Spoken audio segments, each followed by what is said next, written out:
ఎవరికైనా బహుమతి ఇస్తే సంతోషంగా ఇస్తాం, అది మళ్ళీ ఆశించాం. అట్లా దేవుడు ఇచ్చాడు.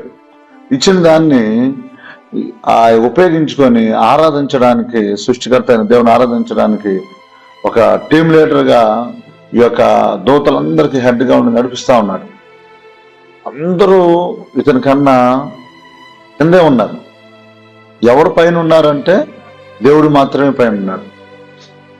ఇతనికి వచ్చిన ఆలోచన ఏంటంటే కింద ఇక దేవుడి కన్నా పైన ఉండాలి అన్న ఆలోచన వచ్చింది. అంటే దేవుడు ఈ యొక్క లూసిఫర్ కన్నా కింద ఉండాలి అన్న ఆలోచన వచ్చింది.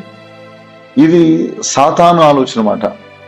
ఎందుకని వాడి గురించి మనం ఎందుకు చెప్పుకోవాల్సి వచ్చిందంటే, మనకి అలాంటి ఆలోచన వస్తుంటే మనకి మనం మంచివాళ్ళుగా కనపరుచుకోవడానికి, లేకపోతే మన గొప్పవారుగా కనపరుచుకోవడానికి, లేకపోతే ఎదుటి వారి గురించి మనం వారు లేనప్పుడు మన తోటి వారికి, మన తెలుసున్న వారికి వారి గురించి దుష్ప్రచారం చేస్తూ, లేకపోతే వారి గురించి తక్కువగా మాట్లాడుతూ, ఇలాంటి పరిస్థితి గనక మన జీవితంలో మనం చేస్తూ ఉన్నట్లయితే ఖచ్చితంగా అది సాతాను దగ్గర నుంచి వచ్చింది.